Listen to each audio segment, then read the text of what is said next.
वहां पे स्वयं प्रकट शांतेश्वर महादेव, स्वयं प्रकट माता त्रिलोकेश्वर देवी है। तो ये श्री मुकुट है, लेकिन ये हमारी तपोभूमि है और तपोबल से भगवान शांतेश्वर प्रकट हुए हैं और माता रानी प्रकट हुई है। तो ये जन्मभूमि नहीं हमारी, जन्मभूमि हमारी ग्राम खामी है। ये तो वैसे गांव वाले यहाँ सभी को मालूम है, लेकिन बाहर से कुछ भक्त लोग आए हैं उनको थोड़ी जानकारी हो जाए। जन्मभूमि हमारी ग्राम खामी है, खामी वो उगली खामी, ये कर्म भूमि है, पैतृक भूमि है, माता पिताओं का ये यहाँ वतन है, ये पैतृक भूमि है और हमारी कर्म भूमि है। इसलिए हम इस गांव में आना जाना हमको कोई बंदिश नहीं है। और इसी गांव में हमारी तपोभूमि है, इसलिए हम यहाँ पे विराजमान रहते हैं, साधना तपस्या करके अपना जीवन करते हैं। तो कहने का मतलब ये है, समय की कमी है, बस ये बोले ये प्रथम श्रीमद् भागवत पुराण हो रही है। तो ये कहना तो नहीं होगा, क्योंकि इस गांव में, इस धरा में, इस देवतुल्य भूमि में, इस स्वर्ग तुल्य भूमि में यहाँ पे ये तीसरी पुराण हो रही है। शायद आप लोगों को मालूम होगा,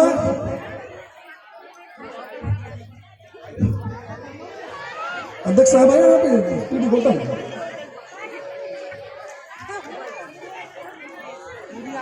इस धरती पे पुराणों की श्रृंखला में, क्योंकि अतीत को नहीं भुलाना चाहिए, अतीत को मद्देनजर नहीं रखना चाहिए, उसको नजरअंदाज नहीं करना चाहिए, उसको मद्देनजर रखते हुए कोई भी कार्यक्रम के बारे में रूपरेखा देना चाहिए। हम ये थोड़ा सा परिचय दे दें। इस भटखेरे ग्राम में एक तीसरी पुराण हो रही है।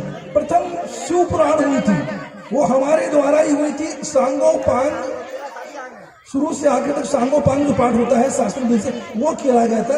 अध्यक्ष साहब श्री राम पी.डी. गौतम, इनके यहाँ पे पहली पुराण हुई थी। उसके बाद में दूसरी पुराण इस धरा पे, इस बस्ती में, इस ग्राम भटखारी में दूसरी पुराण हुई थी। जहाँ तक मालूम है झुम्मकलाल भैरव, झुम्मकलाल भैरव के यहाँ पे हरवंश पुराण हुई थी। ये और तीसरी पुराण हमारे आश्रम में हुई थी, शिव पुराण, होशंगाबाद वाले आचार्य। और कौन थी? और किसी? अच्छा, हाँ, भागवत पुराण। हाँ, तो पुराणों की श्रृंखला में चौथी पुराण है। अच्छा, ये जानकारी नहीं थी, पांचवी छोटी पुराण है। हाँ, तो नहीं, अभी हमको किसी भक्त ने बोला था, हम वहां गए थे, बोले थे कि पहली बार ग्राम भटखारी में कोई पुराण हो रही है। तो ऐसा नहीं है, पहली बार नहीं है, ये तो पांचवी बार हो गया। तो शिव पुराण के पुराण हुई थी अध्यक्ष साहब के यहाँ पे, उसके बाद में झुमकलाल भैरव के यहाँ पे हरवंश पुराण हुई, फिर और धनीराम की भक्त यहाँ बोले इनके यहाँ हुई थी, और क्या बोले जगन्नाथ बघेल के यहाँ, और शिव महापुराण हमारे आश्रम में हुई थी। ये पांचवी छठी श्रृंखला है यहाँ पुराण की। और महाराज जी ने बहुत अच्छी बात बताया कि 108 का मुझे संकल्प लिया हूँ। तो हमारा एक चीज बताते हैं, हमारा एक संकल्प है महाराज जी, जनता को ज्ञात हो, हमने 18 पुराण करने का संकल्प लिया है। तो हमारा सांगोपांग पाठ चलता है, अखंड पाठ चलता है। किसी पुराण में 24 घंटा, कभी 36 घंटा, कभी 48 घंटा, 45 घंटा ये पुराण चलते थे। ये 24वें पुराण, 18 पुराण में से 14 पुराण हो चुके हैं। 14 पुराण हमारे सावन के महीने में होते हैं, हमारे शिष्यों के माध्यम से होते हैं और वहाँ पे विप्र के माध्यम से होते हैं। तो हमारा संकल्प है 18 पुराण हम क्रम से एक एक करके करें। 14 पुराण हमारे हो चुके हैं इस गांव के सिरमौर में, तीर्थ स्थान में, आश्रम में, वो सावन के महीने में होता है। इस प्रकार से ये पुराणों का श्रृंखला है। अब हमको एक खुशी हुई कि हमारे इष्ट, हमारे भगवान रुद्राभिषेक होता है भगवान शिव का। सौराष्ट्र सोमनाथम श्रीशैले मालिकम उज्जैन्य महाकाल ओंकार मल्लेश्वरम परलियातु वेदनाथम डाकिन्याम हिंसकरम सेतु बंदे तु रामेशम नागेशम दारुकवने वाराणस्यात् विशुद्धत्रम कम बोधि हिमालय तु केदारम कुसुमेश्वर शिवालय।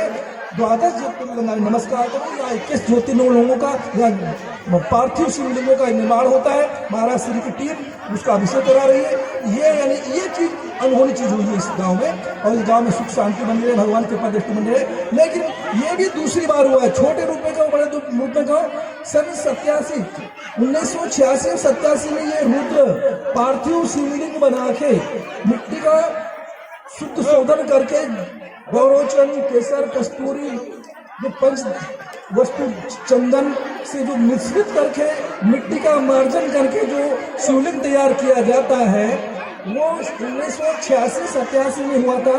श्रीमान स्वर्गीय हुकुमचंद बघेल, उनके यहाँ पे हमारे द्वारा किया गया था। शुरुआत वो थी हुकुमचंद बघेल के यहाँ पे, वो यानी कि 86-87 तो वो सकाम हुआ था। सकाम अभिषेक था, 9 दिन तक चला था। 9 दिन तक हम भी शिवलिंग बनवा करके उस शिवलिंग की वहाँ अभिषेक करवाते थे और साथ में दुर्गा सरस्वती का पाठ हमारे द्वारा कहा गया था। 9 दिन का ये कार्यक्रम था। तो शुरुआत बहुत पहले हुई थी। वो प्रथम था इस गांव की धरा पे शिवलिंग का अभिषेक करना, पार्थिव शिवलिंग का, और ये दूसरी बार महाराज जी के सानिध्य में हो रहा है। ये बड़ी खुशी की बात है। बस हम यही चाहेंगे कि इस गांव में ऐसे